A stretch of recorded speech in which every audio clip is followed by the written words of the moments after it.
Hello YouTubers and fellow vintage radio enthusiasts. Another vintage radio from my collection. This is another one I haven't really owned for a real long time. I think I got this earlier this year. It's a Colt Midnite Special. This is a Japanese tube type radio. This was one of the last of the Japanese tube types. This is a 40 channel with a digital LED readout. As you can see, she goes to 40. I'm on 19 because this is late night. I've always been kind of a night owl. As most of my life, I pretty much work second and third shift. So that's the only activity right now. Most of the DX is really gone on the other channels. Still a little bit of DX and plus some local traffic going on 19. So I thought I'd demonstrate this radio here.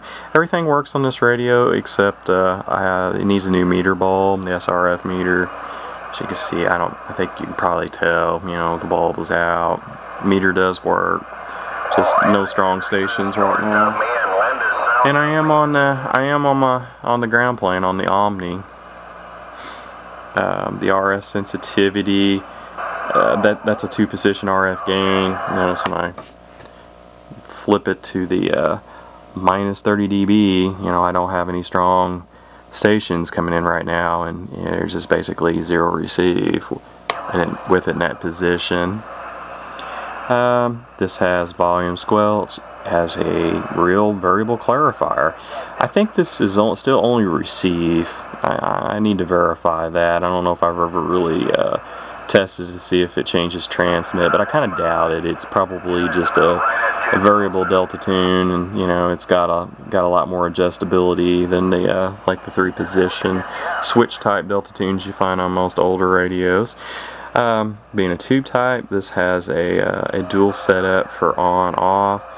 Like right now, the volume control is the main power on as well, but if you notice, there is a standby position over on the squelch. If I turn the squelch control, click it off on the standby, if I remember correctly, it supplies voltage to the heaters to the tubes, and I don't think it's the full voltage. I think it could be reduced voltage, but don't quote me on that. I might be wrong, but I don't think it gives the 6 volt and 12 volt tubes. I don't think it gives full voltage to. I've never really 100% understood the reasoning for having this dual on-off control setup. I kind of do. There's less power consumption. It keeps the tubes warmed up, and therefore more in the operational parameters that when you finally do click it off standby, if it's been like that for a while, the radio is ready to go. It doesn't need to go through a minute or so of regular warm-up. I've done covered the controls, channel selector.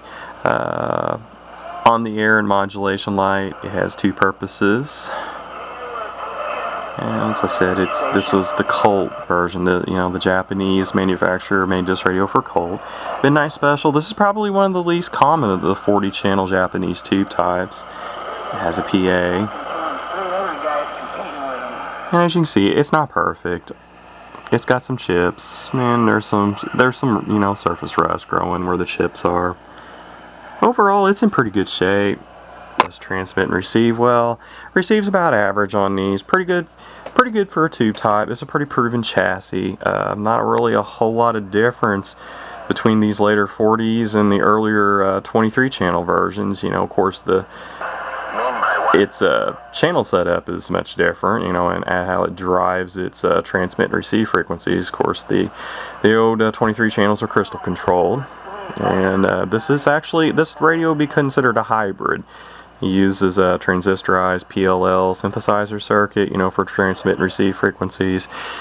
I think maybe you can see it through the slits here. There's the PLL board. One thing I recommend if you have one of these, whether it's the Robyn, the Colt, the high gain. Now you have to excuse me. I can't even think of the others right now. There's a number of different ones that they're branded with a different brand. They look a little different. The controls are different, but they're basically the same radio. But if you run one of these for any length of time, I recommend you know, maybe taking a little 3-inch computer fan and laying it on top for exhaust. You know, I have read online a number of times you know, that the heat, this chassis is not real well ventilated and the heat really does build up. The PLL board's in an area where it doesn't really get as hot as other areas of the radio, especially like the modulator and final output 6BQ5s. But it still gets pretty toasty, and having an exhaust fan really seems to help a lot, and I think would cut down on the chances of overheat of your PLL board and thus failure, because I have read of you know, overheat failures on these radios. You know, how much of it was overheat failure and how much of it was you know, more so bad capacitors, because I mean, with these vintage radios, that's one thing person needs to think about, is replacing those electrolytic capacitors, and there's some lower voltage ones, you know, on the PLL board.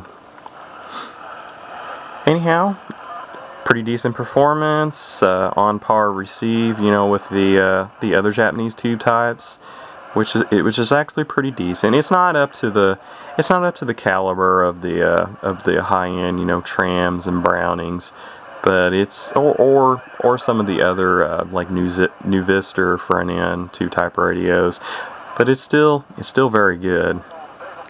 Transmit's about average. I think my PALSTAR meter shows about 17 watts peak. I find it a little hard to believe, and it seems like some of these vintage radios show a hair more on that meter than it should, but you know, every other radio, or I should say some of the vintage tube types, but every other radio I put on there is dead on, and that meter has been compared against a, you know, PALSTAR meter's been compared against a Bird 43 with peak kit, and it seems to you know, basically read the same or extremely close to it.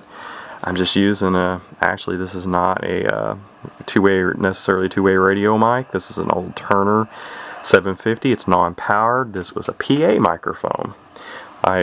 These radios are key actuated, you know, transistor style, you know, so I had to add a jumper inside the microphone so that it would work with